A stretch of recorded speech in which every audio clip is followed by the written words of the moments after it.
People really don't understand the inner workings of how striking works.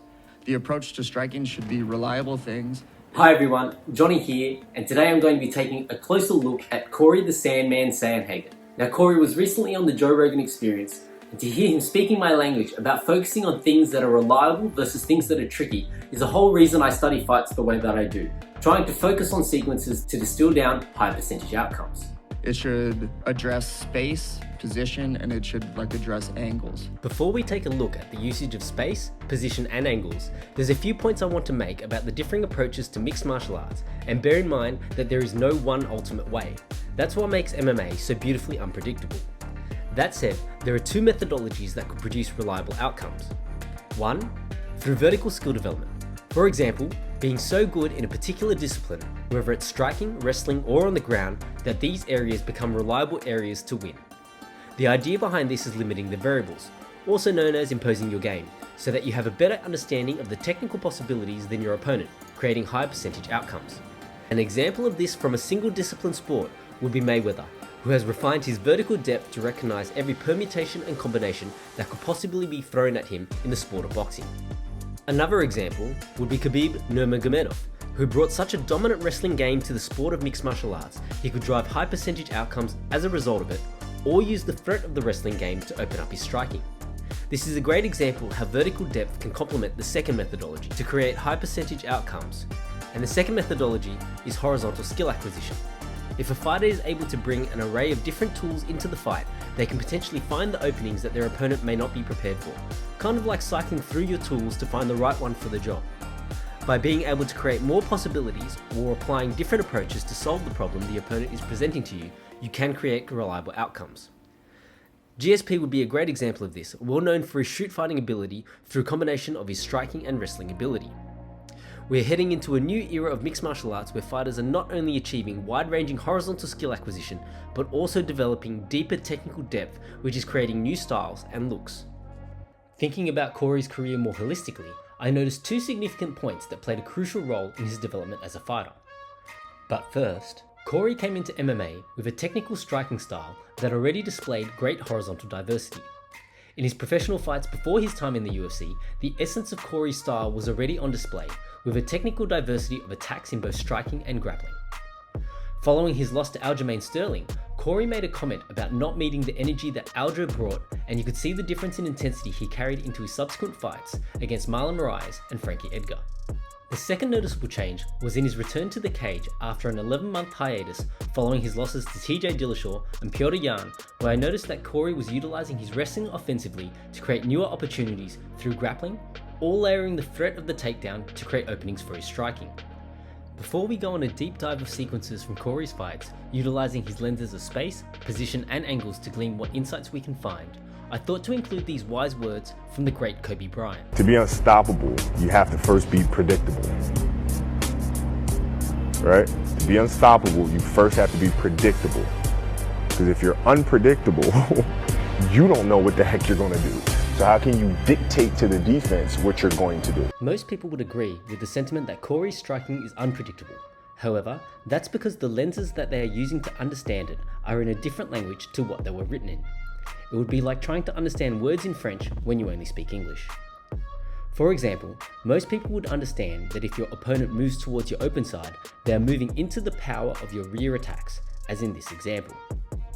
If we look at a simpler example, when Vera moves into the open side, Corey uses the rear low round to land an inside thigh kick.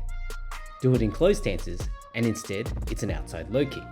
The stances themselves didn't matter as much as the relative position of both opponents that determined what attacks can be used.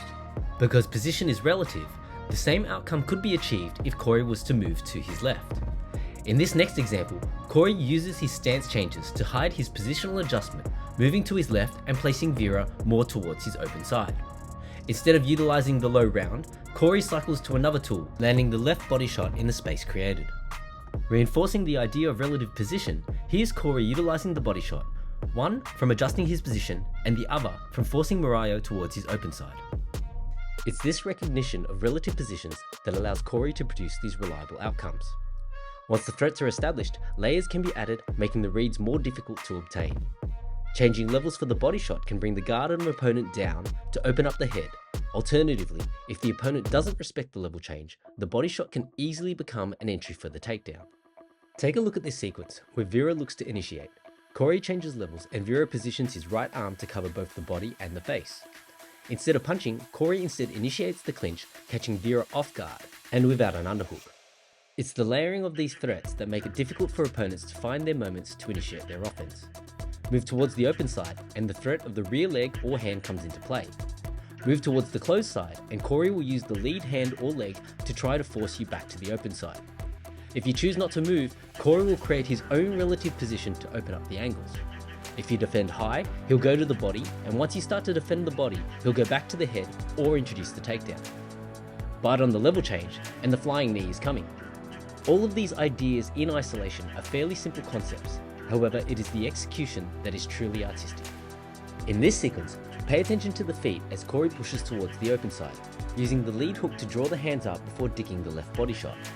As Song opts to stay in the pocket, Corey creates space by pouring with the lead hand, drawing Song's hands back up top. When Corey then sets his feet, Song braces for the body shot, keeping the right hand tight and dropping his level. Cycling to a different tool, Corey lands a solid flying knee and exits, avoiding Song's counter right hook. Corey's coach Elliot Marshall provided some valuable insight into Corey's mindset during the fight with Sun Sao. Corey's always looking for that finish. Do you see that happening here with these adjustments? He's never looking for the finish. He's looking to take what the fight brings, right? So if the finish comes, then amazing. And if not, he's just going to do what he does. Taking what the fight brings is Corey looking to create reliable outcomes from the advantages created by the relative movement of the two fighters. Let's now finish off our study by circling back to the first lens of space. Management of space is about giving your eyes the chance to read what is coming towards you. Reduce the distance between the fighters and the attacks seem faster, simply due to the fact that they have less distance to travel. Let's review some of the sequences from the fight with Petyr Yan, who did an amazing job of taking away the space that Corey likes to use to manage to get his reads. One of the first things I noticed about Yan's approach to fighting Sandhagen was to establish the threat of the low round whenever Corey would switch stances to set his positional advantages. Aside from the damage, the kicks also disrupted Sandhagen's rhythm, shifting him off balance and taking him out of position to effectively initiate. Yan's corner also picked up on the effectiveness of this strategy, calling for more of the same at the end of the second round. And when he changed his stance, kick his leg.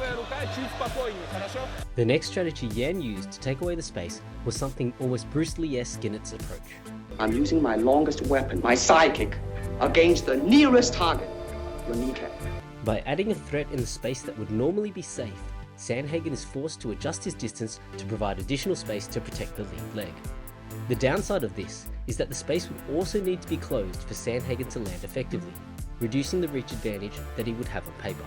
In this sequence, you can see from the lead hand fight that the range is in Corey's favour.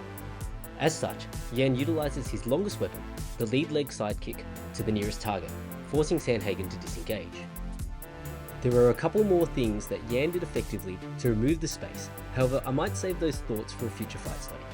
I hope you've enjoyed this deep dive into the lenses that Corey uses to approach fighting, and as always, like, follow, subscribe, whatever you want to do.